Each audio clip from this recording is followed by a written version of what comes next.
Okay. Um, Welcome everybody. Today, I'm going to have a little presentation for you just really quickly. My name is Nelson. I come from a little country called El Salvador, and now I live in Frankfurt, Germany. I started my own innovation agency called WeSpark, and today we will just see some of the examples of some of the activities that we do within WeSpark. What I always say is that we solve big complex problems by applying innovation methods, and as we all know, gamification plays a huge role in innovation methods.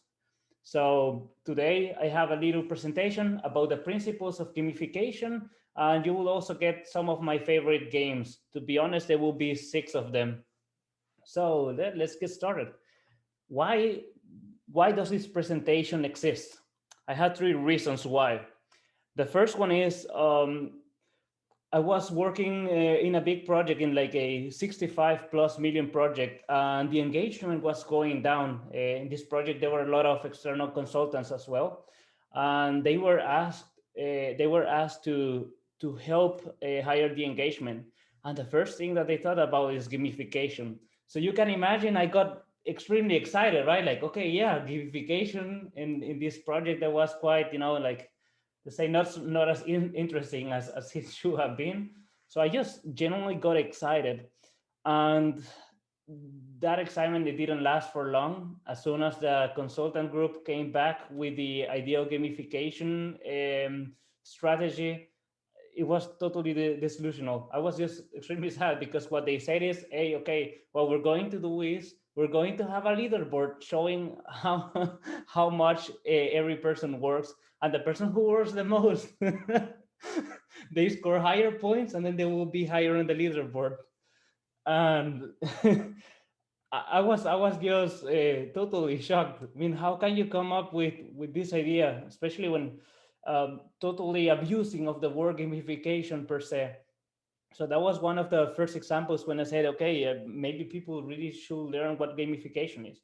Other times I have seen people including, and this is the badges part, the second one, it's like they create an app that is supposed to solve a particular problem, and they say, yeah, let's do some gamification, and they go and put a lot of effort in creating some badges systems. Like if you have done something, then you get a badge, right? Like, yeah, you collect some things here, you do this task, and you get a badge. But it was just like the wrong setting, because this was an app that sure help you figure out some sorts around taxes. And I just saw it, hey, okay, maybe this is not the best way. Maybe if you will create an app to teach people something and they are learning, and then you use gamification in the learning process, then maybe it makes sense with the same context. But it wasn't. It was an app that was supposed to achieve a particular purpose and nothing else. So I mean, they only wanted to just have something around gamification, and yeah, that was another example that told to me, okay, Nelson, maybe people don't really know what gamification is about, so maybe it's worth talking about it. And the third example, this was an actual game. It's not even gamification; it's a pure game first. But of course, coming from a company that was in the travel industry, and what they wanted is for guests to be able to play multiplayer with each other. The really fun thing is that, and with fun is quite ironic to use the word, is that they didn't even concentrate on the game at all. Like if you ask them, so, but yeah, how does the game look like? I don't know. Maybe there's like some sort of running competition like the Olympics, and you have to press the button fast, and the one who presses it the most, then then they are going to score more points and be faster.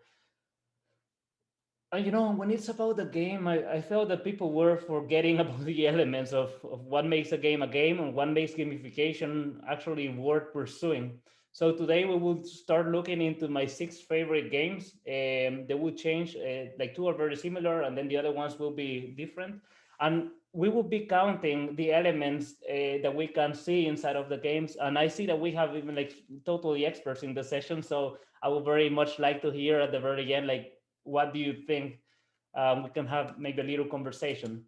So the first game, and I hope that a lot of people know it here, is Settlers of Catan. In German, Seal of Catan. I play it first time in Germany. You know that Germany is part of the culture, and I know a lot of other countries in Europe. Board games is just part of it.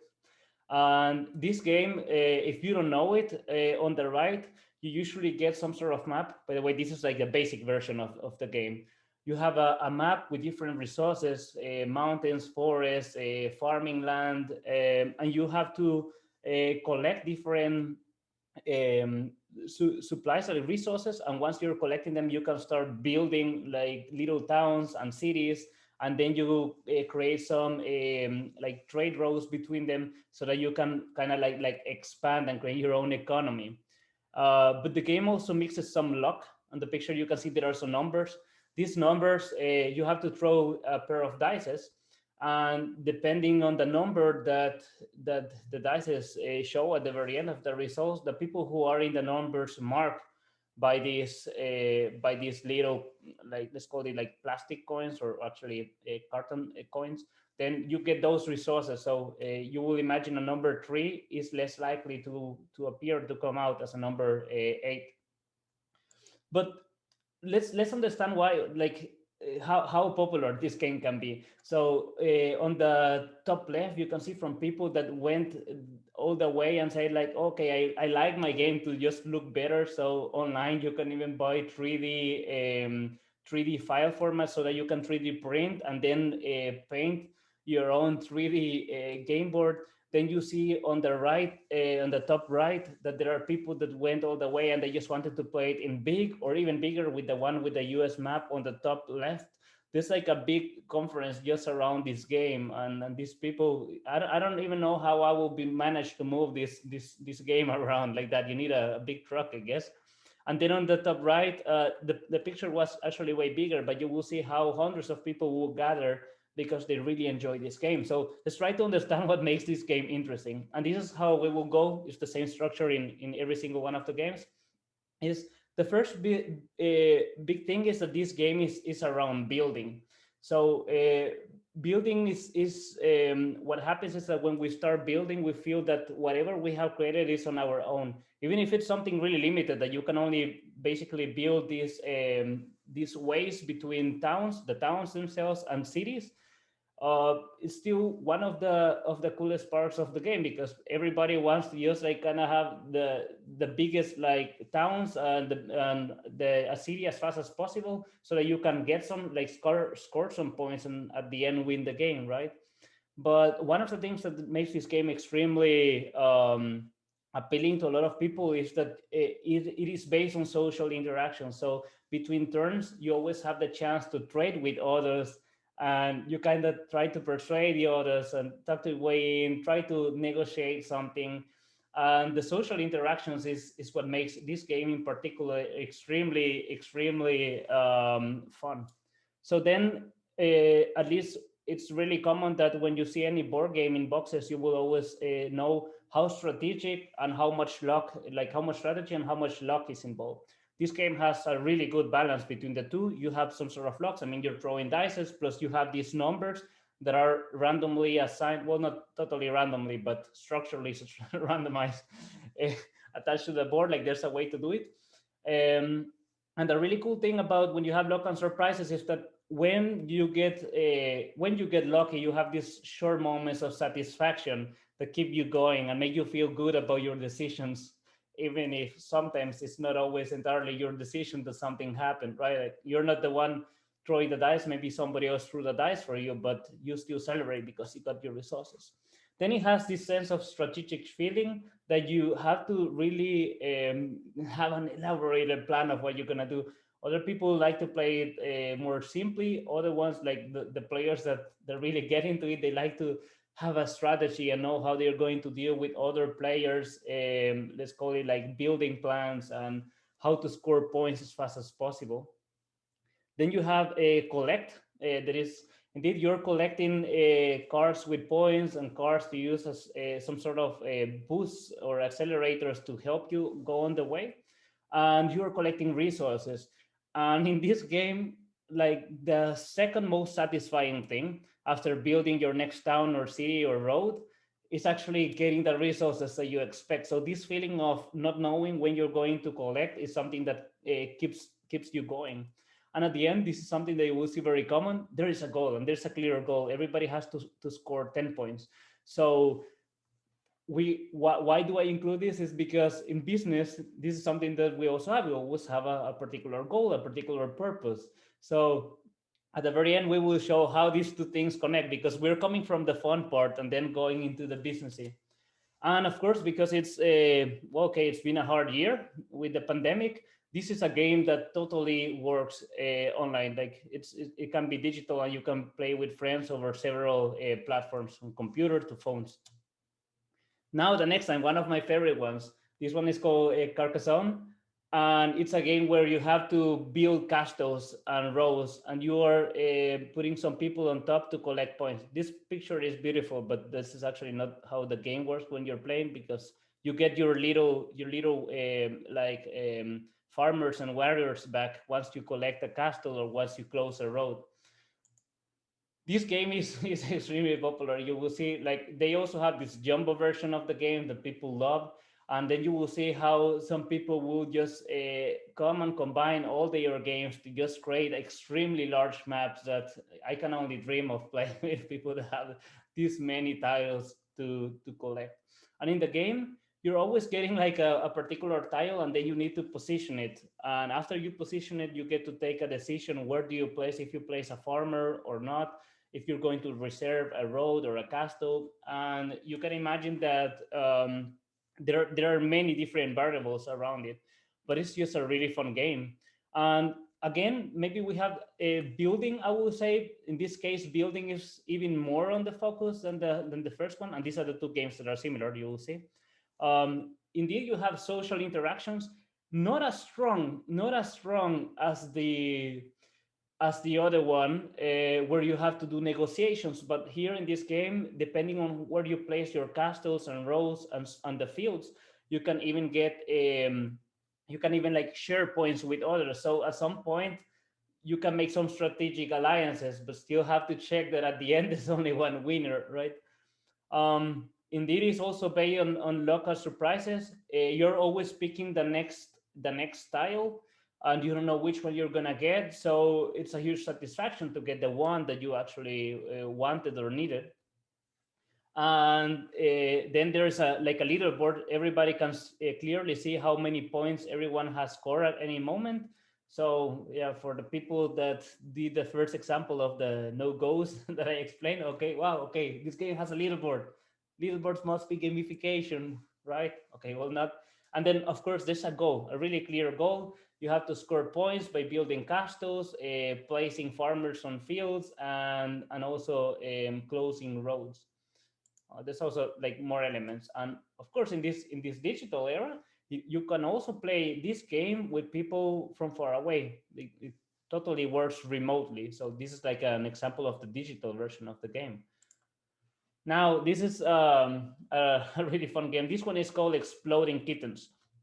And basically you have different cards with kittens, and you have to basically just survive but not getting a card with a kitten that explodes. And the entire game is about expecting when the kitten is going to come, so you have this sense of, okay, I'm lucky and uncertainty. And if you get an exploding kitten, you can like diffuse it with a particular cards. Those are the most powerful cards in the game, those diffusers. Just so that you have an idea, okay, there's a jump version too for a card game. There's a jumbo version.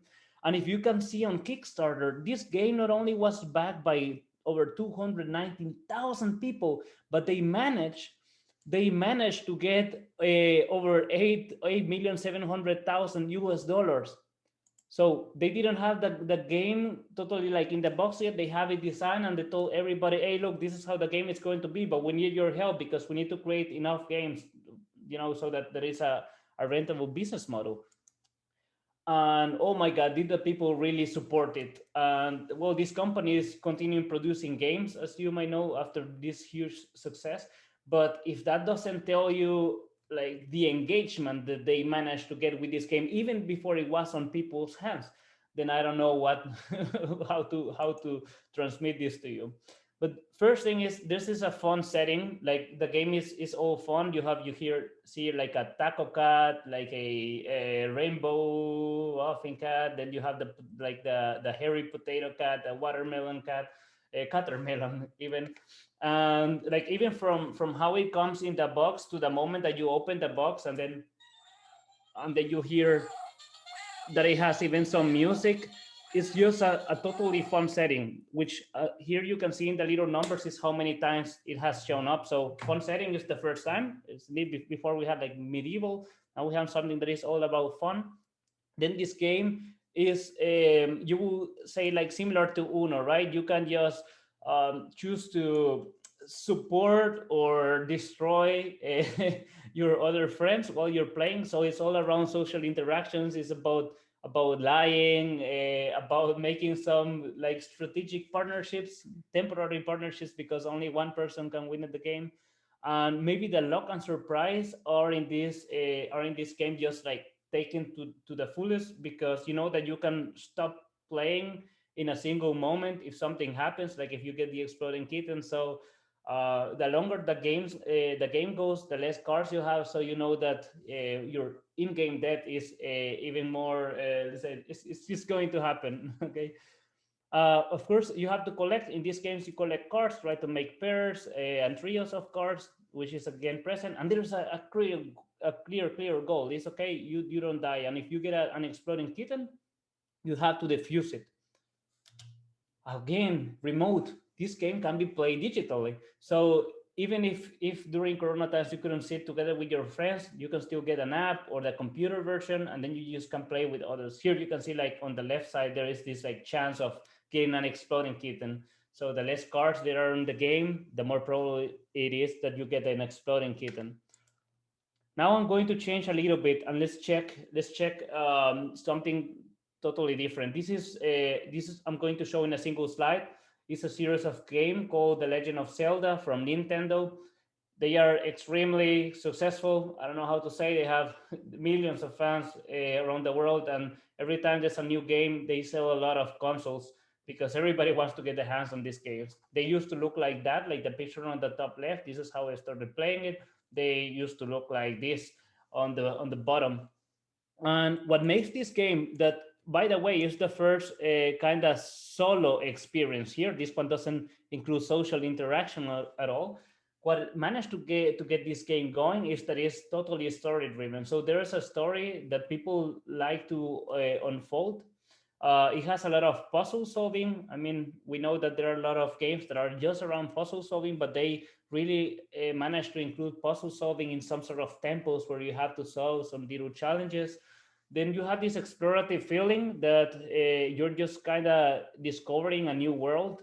And the setting is just exceptional. Like, the setting, it comes like from the characters to the music that I'm just gonna mention right now, to the lore behind it. Like there's a story, and this is just extremely nice. Then the music, it has this sort of progressive music, something that I really, really like to take into business, because whenever I have to choose songs for working, I find something that is melodic but not too strong, and that is progressive, a little bit repetitive. Because if you just keep this like low music down during workshops or during working sessions, you see that everybody just kind of gets more productive. If you put whichever song from the top 10 pop chart, it has text. It has really, really quickly changing noises, so people will just tell like, "Can you please turn off the music?" But video game music really helps you get there. But yeah, then the game procedurally gets more challenging. Like the more you advance, the more difficult it gets. You have to collect lots of things in this game. I don't know where to start. Like, but there are many things to collect, and there are some rewards that you get every single time that you collect a certain amount of something, of some item. And of course, with the collection, is there's this satisfaction, like, wow, okay, I found this hidden thing that I was looking for. And there's a clear goal, like there's a story to be unfold, and you have to kind of defeat the evil ones, right? We're gonna change to the fifth game, and this one is also digital, and this is Mario Kart. So I wanted to take a game that is totally on the other side. It has a really fun setting with, I mean, by now you know a little bit how Mario Kart is, but you have to throw bananas to stop other players. So you take these little tortoise shells, and you just throw them around. It's about social interactions, because this is a game that you can play solo, but to be honest, everybody that I know, they play Mario Kart with others, especially in the startup scene. You will see that Mario Kart is the game that you want to have on a TV with a console, and then you play with your colleagues and your employees. But it's a pure game, right? So at this moment, it's not something that I have never seen somebody using Mario Kart as part of a process, but it's more something like, okay, we have been working really hard. Now we're going to get into the break to just have fun. It has some sense of luck and surprises that you get different items that they will help or not to try to be first on the race. It has some self-balancing elements that makes it extremely interesting because the winner and losers it can change within seconds, and since the game has the self-balancing features, it's trying to see that everybody has the chance to get into the first place, even if during half of the race they are in the last place. So that's extremely nice. And then it has a really strong sense of competition, which has been another example, I guess, with the leaderboards. As you know, that some people is like, yeah, if we get the sense of competition with the people's gamification, let them work extra hours without paying them, but they will be on the top of the leaderboard. And there's a goal, finish first on the race. I'm going to just review the last game, and then we go into the actual theory and maybe into a little conversation. So this is Dungeons and Dragons. I don't know, Camilo, just have you played Dungeons and Dragons before? Just to know, yes. In 1995. That was the last time. Okay, yes. Since 1995. Okay. That's nice. Well, so this game is quite different than the others because it just starts to mix a lot of elements. Um, Basically, you have a dungeon master. The dungeon master is going to even create or follow a pre-made story that usually these games you can play over weeks in different sessions because there's some story, and you can at any moment, at any big milestone or any moment, just say like, okay, that's it. After this 5-6 hours, the story is gonna stop here. The heroes, because everybody has some sort of character, the heroes now need to go into this and that, and it's narrated, it's story driven, but we will see before what these games manages to spark, like from having like creating these extremely expensive but nice setups to just have a story that unfolds with an actual physical setting, to seeing these games in extremely big TV shows, like from Big Bang Theory to Stranger Things as well, and others.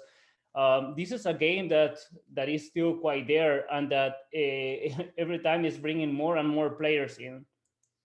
Then you see people that they just go all the way, and they want to have in their cellars their own private, Dungeons and Dragons setting for playing the games, which is nice. I could only dream of this, but I don't believe I will get the approval. Then they have like yearly events where the really hardcore fans try to get some tickets that are difficult to get to be shown on these like Dungeons and Dragons events. And other people, they want to go digital way, which already solves the question if you can play digitally, or at least like this is an hybrid. But they would just buy large TVs and create these wooden frames around, and they place them down, and they can use them to have these changing worlds where these stories can unfold. And there are multiple websites where you get to create maps for games such as Dungeons and Dragons or other games that are role play based. Yep. So now let's look into it because this one looks a little bit different than the other ones. So okay, I'm sorry. Here I got this is a number 2, but it's in the story driven too, totally like Zelda. There's a story, and you usually are advancing through the story in some sort of settings. The game has its own lore and an own setting, but you still get to create yours. So with lore is that there are certain like classes of enemies and heroes. Then there is but you still have the chance to completely change these stories and make your own adaptations. I believe that at the end, and this is the third part, experience based, is totally experience based. So the game tells you that if by following all the rules, like this is the only game that tells you that you can bend the rules, but if by following all the rules at some moment you feel that the game is not fun for the people, you can just bend those rules or make little exceptions, or maybe the heroes die, but and then the game will just end. But you say, ah, no, what and between the forest a light started to shine and a fairy came out and revived the heroes, and it just happens, right? So at the end, it's about creating a really nice experience and that everybody has fun.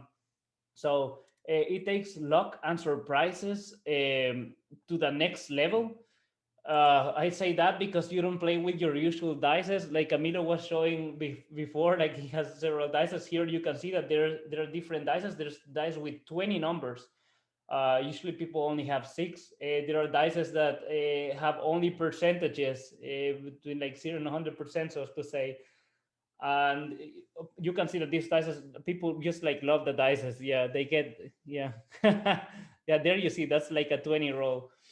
Then these games, apparently it gives you many options and choices to an extent that not even some of the digital games that I showed before gives you as many options and choices as this game, as you can approach discovering this world and unfolding the story in your own way, playing bad, like in the sense of playing as an evil character, but that at the end ends up being the anti-hero or something, and it does something good, or just playing really diplomatic, maybe trying to avoid fights as far as it goes, whatever. And then you have something here unique is that you do character building and crafting. So with character building, I mean that, as we know, like kind of like personas, you create personas with certain traits and characteristics that has some benefits at some moments, and has some particular extra needs at other moments. But people also like to craft them, like kind of 3D print your own figurines, or just like really build them yourself and then paint them. So that's a plays a big role. Now, when you're playing, you usually play in character. The dungeon master is this kind of like godlike person behind, who is the one like responsible for the entire experience. But all the other ones, they have to not only create these characters, but also, or select these characters, but also role play. They have to talk like they are the characters. So people even like to get dressed. Um, and yeah, and it makes it just extremely exciting. Like just the role playing part could be something on its own. And then it takes the social interactions also to another level, because you're actually role playing. This game is more focused on cooperation than all the others. I mean, it's like everybody against the dungeon master, so as to say, and the story and the traps that you will find on the way. And of course, there's a clear goal. It's just to unfold the story, to continue, and you get some sort of quests or tasks during the game. Now, because I know that we saw six games, and these are my favorites, but I want to just start going into the business side. And yes, this game you can play digitally. This is from one version that is coming early next year. That it just really looks like the board game, but it's totally digital, and yeah, it looks amazing. But here is the first question: can I take one of these elements alone to gamify? For example, we had gold; it came many times, local surprises as well, and social interactions. I want to hear what you say. Maybe we start with Camilo.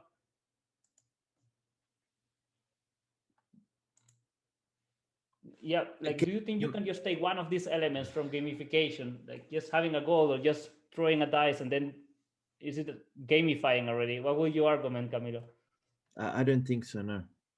Okay, the little why? Um.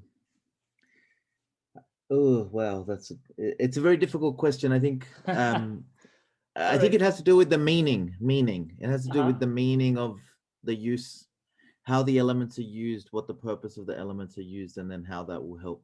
I like that. Do we have anybody else in the chat who wants to say something? Irina, can you just unmute yourself and just tell us? At least go. Yes, yes, of course.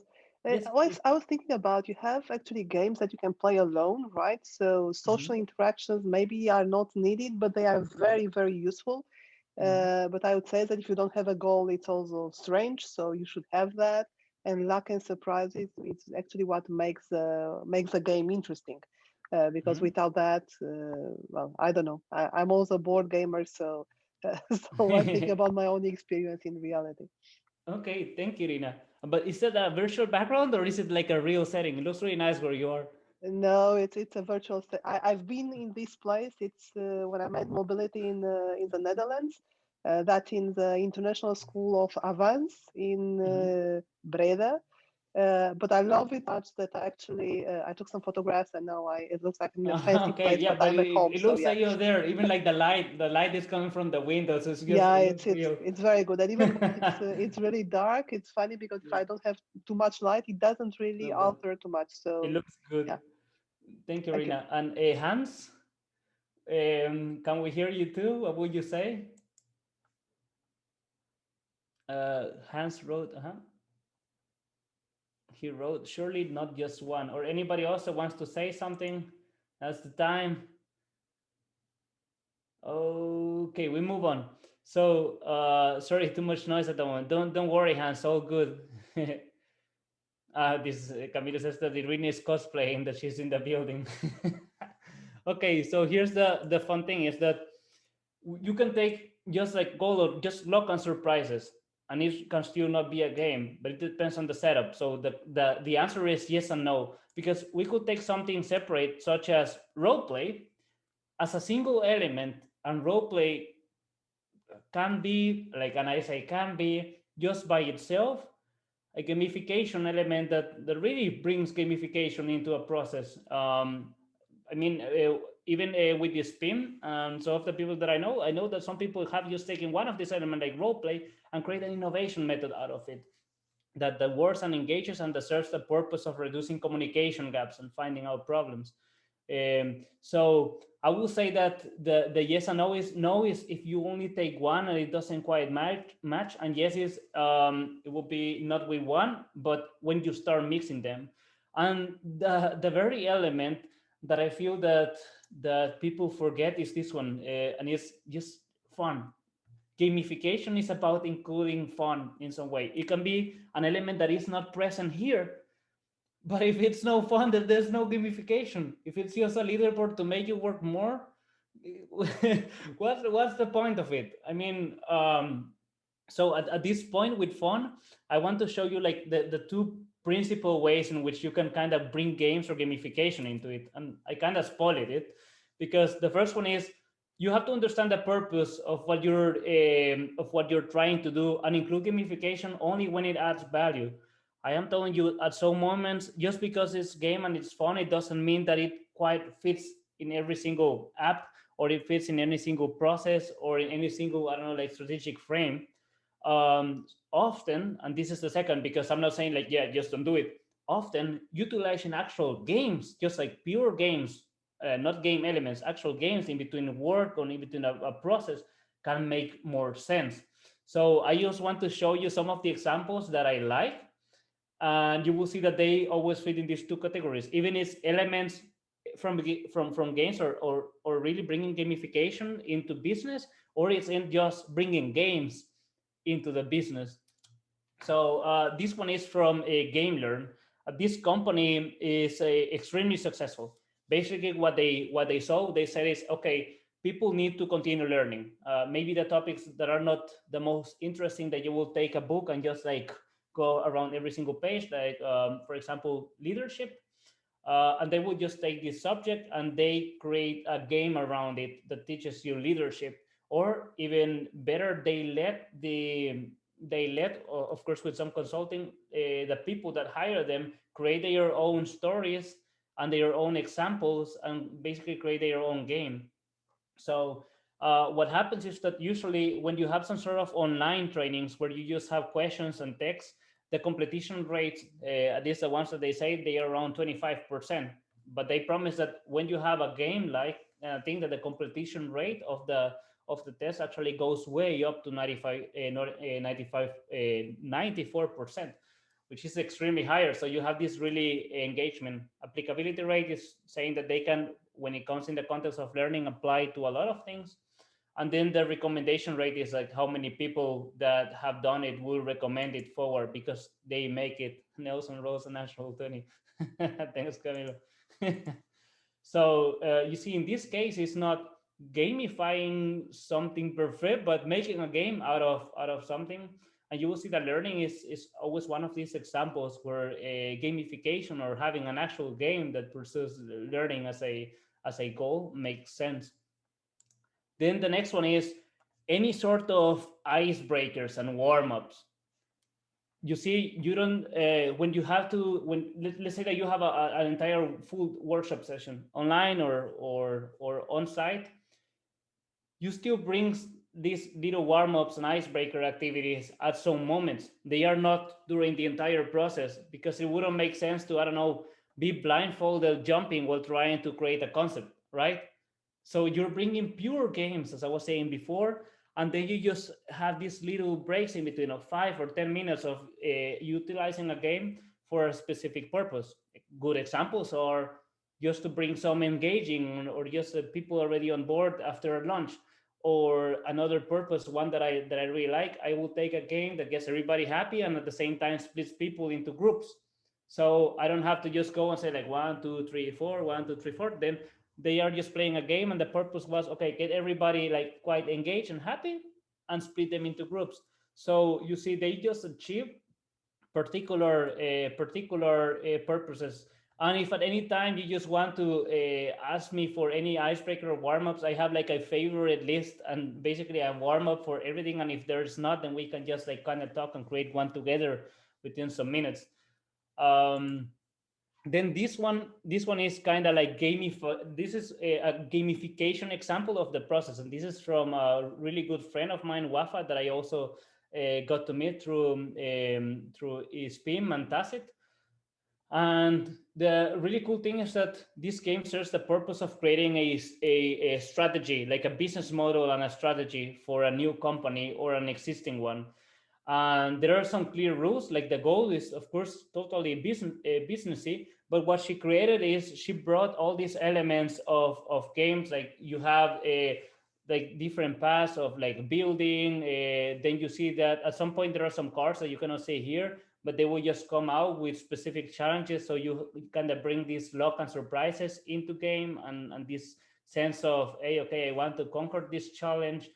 They are just really good. Whenever I have a particular question about really bringing the sense of board games for achieving a purpose, I always ask Wafa for that when I have an idea about how to do it. And yes, we also may manage to bring this into software such as Miro and Mural, so that you can also play these games remote, which is extremely important, as we said.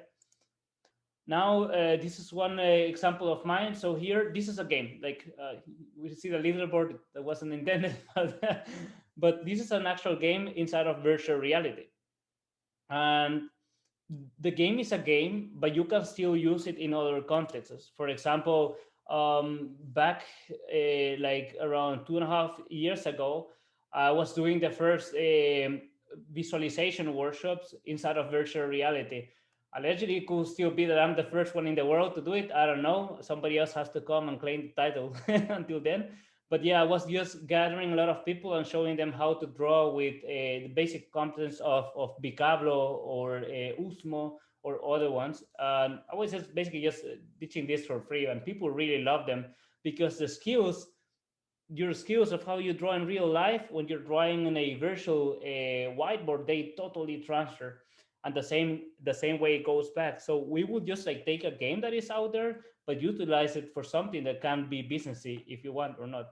But if you want to see how it looks when it's totally businessy, then it can look something like this. So this one is a virtual reality room with a board game inside that I created, but well, with help of friends, my actually virtual reality friends. Now I know they are not virtual because I met them in real life after some time, but we created this board game with the purpose of teaching people how it feels to be in virtual reality and what is possible. So you see that we even had like whiteboards inside, and then inside of this game, you will throw dice and you will actually move your own little figurines.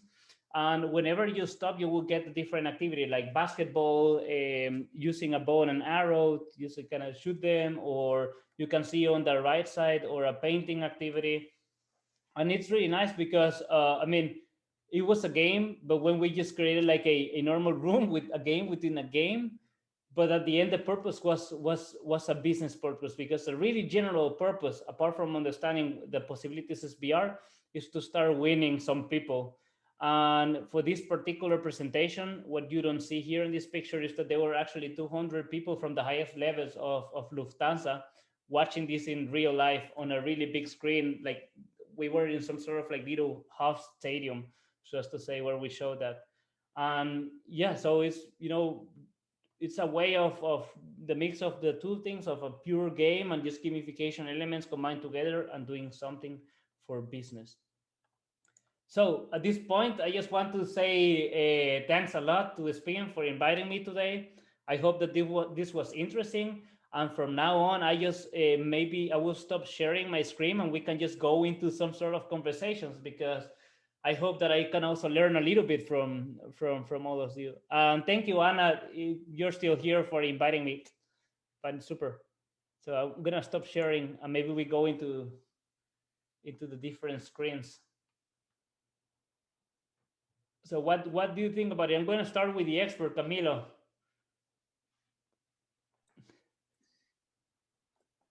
Thank you for a really colorful and interesting and jovial presentation. I think something I like to use in gamification a lot in my teaching, and I found something really beneficial. Well, I really liked that you're sort of breaking down some of the myths of gamification. One thing that I found really effective is when people don't know they're playing a game, um, which can sometimes enable them to not question the activities, but rather benefit from the activities.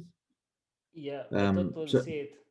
So so there's no particularly resistance in if there's learning, nothing to resist.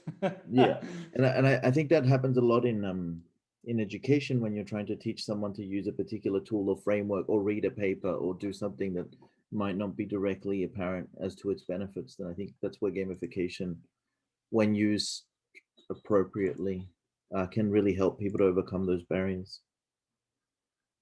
Okay, thank you, Camilo. And I saw you totally agreeing with the point of fun being something that very Yeah, often yeah. people forget. Um, yeah, thank you, Camilo. Irina, can I ask you, what do you think? What is the most important thing for gamification in the businessy context? That's not a word, I'm by the not, way, but like, yeah. Thanks for giving me the opportunity to talk. I'm not really using. I don't think I'm really using a lot gamification in my teaching, or I think I do the fun part. mhm. It's there, but I don't really use a structured approach. So for a couple of years now, I have been trying to study a couple of games that I could actually use in my creativity, innovation, well, executive training, and that kind of stuff. And I'm kind of looking for inspiration. So I have Idea Chef, which I already knew. I saw that there is a Binacle, and there are some other games. So I'm basically looking for ideas. Also Lego Serious Play, which is also pretty much used. So I'm kind of like trying to find out what I can do to make my classes even well, it's not even fun, but they are funny, they are okay, but do it in a different way and use more gamification in my classes. So I use some badges and some challenges, but I think I'm doing really very very little compared with what I've been seen by in other seen by other colleagues are doing. So I cannot really teach you or share with you anything really special because No, I'm but not using it. But I hope the opinions are totally worth it. yeah. And also hearing, yeah, getting to know you is also super cool. But I enjoy a lot boarding games, so that's I do it at home. It's not really in business environment. And I think it's very very useful for business. It looks like it. So maybe what you can some of you do if you have the possibility, it's maybe giving me some ideas about kind of games like the ones I can get Sure. somewhere You said online that or you're whatever. into, so into like you have to teach others, right? Yeah. Quite often. Yeah, I have something that I can show you. It's a little 30-second video of how I Okay. was tackling the teaching in a fun way kind of challenge online, remote. Wait, I'm just looking for it. This is another example. This one was for an NGO in Czech Republic and Samsung at the same time. This is just okay. Here's a space workshop. I'm just gonna turn the Futurama music in the background a little bit down, and then I will share it with you one quick second. Okay. Oops, no, no, I'm sharing. I guess I will just advance.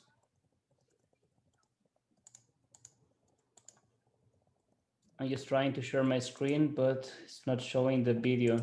So I will just press here, cancel, and just share my screen directly. And then I will check the questions really quickly. Oh, it doesn't really let me share it.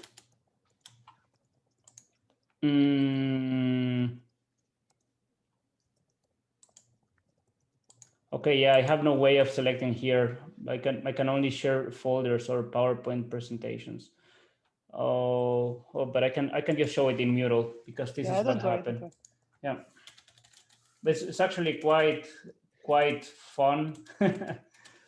So what happens is, so we had this kind of spacey program, like things were spinning around space, but it was for a people between the ages of, let's say, like 20 to 26. And they wanted to learn how to get or how to kind of start adopting the mindset of a innovator or an entrepreneur. So for that, I created the following. I have it here. Okay. And I'm gonna share my screen. Test number 2. I'll press here, share screen. And then I go into the questions. So you can see all my screen, right? Yep. So what we had is, I'm going to take this one. I knew who the participants are going to be. So at first we just created really quickly some pictures, some post-its so that they start to get the entire platform, how it works. And there's some drag and drop areas so that they are taking all the post-its from here. Then we had a boarding zone. And what I created is, I had the pictures of everybody. So everybody got a little astronaut kind of thing. So I said, like, okay, now we're going to on board. And you can see that the entire map, we were moving through PowerPoint slides, but everybody was moving these people around. So you can see that at the end, everybody is here. Okay, Stefan made himself really big. But we were moving through this universe, and slides, and we will have even some moments of conversations where everybody was going to stand here. If somebody had something to add, they will just come here and join and go into some sort of like wait line. So you know who's talking first and who's talking at the moment here in front in the speaker area. Very nice. And by doing this, it was really fun. A lot of things happens. Like later, there were some monsters on the way, and somebody says, like, I don't know, people start getting into it, right? So wait, I'm trying to find the actual monster here. Yeah, here, for example, here, one of the person said, like, okay, no, he just got stuck here, and then everybody came, and we made a big line to just try to get them away. This was my little character. I had it in yellow so that people can know where it's going. And it's incredible because the engagement, it goes from, I don't know, maybe 50% of the people are doing something else. When the PowerPoint, I'm just saying a random number, okay? But when you have these, you can see if somebody's left behind because their character doesn't move. You have to move them around. So at the end, it was extremely fun to do it this way. And they all say, like, okay, this is a workshop like we never had before. And of course, we had moments where we will create like a little bit of content and just like answer questions like this. So it was supposed to be interactive to the highest level. I'm gonna stop sharing and see. Okay. What's your favorite? Okay, you like Exploring Kittens, but I play quite a lot. I haven't played that one, unfortunately. Oh, Camilo, is worth. I quite like one called Tokaido. I have to check that one. You have it, yeah. Okay. I'm taking notes. Yeah. I was just sharing. GatherTown is an online. It's a website where you can create rooms in a 8-bit video game style that are actually meeting rooms. Okay. So when you move an avatar around, and it looks like Pokemon, the video game, the early ones from Game Boy. I have seen that one then. And when your character gets close to another character, that's when it enables the video and the audio, so you can only talk to people who you're standing next to. A really interesting app as well that basically it's a game that you use for meetings. It's called Borl app. I don't know if you know it, but it looks quite like this. So basically, everybody joins and they can move a computer and you can see all their cameras and they are interacting.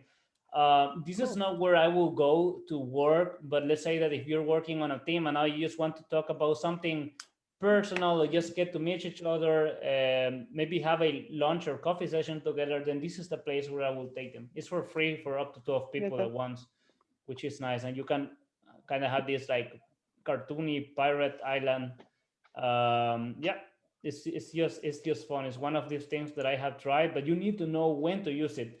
Because if you want to, for example, advance in a workshop, you don't have no whiteboard or any screen sharing possibilities. If you can control your camera, yes, you could screen share on your little monitor, but why would you reduce the productivity real estate area to just, I don't know, like 1/8 of the screen that is just like where your face usually goes?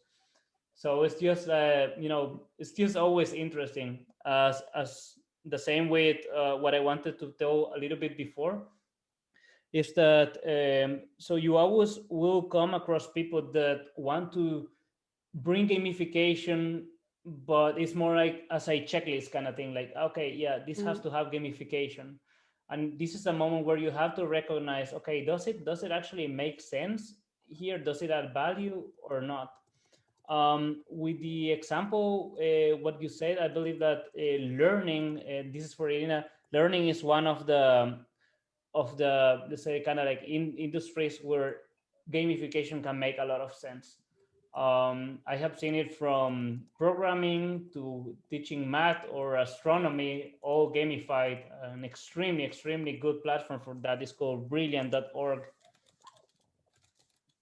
What they do is they break teaching into some chronological tasks that you solve, but it's quite fun because you're advancing, gives you the sense of achievement, and it's not, just like kind of reading or looking at something, but it's kind of doing. If you go and want to learn Python there, then you will have a little command screen where you can just write your really short like command lines, and then you will see something happening. Like they will let you in a limited way try to program something, like, I don't know, make a circle move towards a rectangle or something like this. Nothing can go wrong there, so it's quite interesting. So Camilo is saying there's an interesting article by Scott Nicholson called "A Recipe for Meaningful Gamification," which takes a lot about the use of gamification. Okay, I'm going to read it. Wait, I don't want to screenshot the case that the screenshot gets deleted, but I will check that. There's also another really interesting book. It's written a while ago, but it talks about the role of, it's a sort of a philosophical and sociological approach to play, and I think that that's a really interesting resource for people interested in incorporating gamification into their work, because it goes to the underlying reasons as to why we play. So it talks a lot about, for example, games that are based on putting decision making outside of your own control. Why do we like dice, or why do we like competition, and the sense of accomplishment or self achievement, and self actualization, and Yeah, so on. And there's yeah, that's a really good, I think it's a really useful tool when trying to understand why people play, yeah. There are as many, the many reasons. You can as a even, starting point yeah, to, you could, to, for to then example, even design. use it to break hierarchies for a temporary moment so that people can get to know better. You can be the boss, but instead of rolling a 20, that is usually the best, and you roll a one, you roll a one, right? It doesn't matter that you're the boss. Then something bad happens in the game for you, right? Or if you can be the boss, and maybe one is a little bit more difficult. That if you're the boss and somebody gives you a take four cards kind of thing, Mm. but it's still a game, right? So So it helps yeah, with that. I mean, there are many different reasons. We just have yeah, to ask ourselves every single time, okay, what's the purpose of what we want to do today? But yeah. fun is the one that always stay So there because, yeah. so something really powerful from gamification is that you can, by playing a game version of a real activity, you can someone can acquire an experience which might be really risky to do in real life, but by using a play experience. So giving a presentation in front of people in a playful setting where people are giving you points, you know, is such a great way of getting someone to overcome the fear of public speaking. Yeah, precisely. Yeah. There's really nice implementation with virtual reality around that. They basically created a game where you speak in public, and then somebody from the outside can make the people that look, let's say, not entirely real, but when you are there and they are all looking at you, it feels quite the same. And somebody from outside can monitor how the people react, and maybe, I don't know, like make people just kind of look around like something is going on, and then you can use it for trainings, which is extremely nice. And again, this is you create a game more than just bringing some gamifications. Like you basically go into the same platforms where you develop games and develop this training tool. But yeah, I say again and again, maybe teaching and learning is where gamification can almost never go wrong.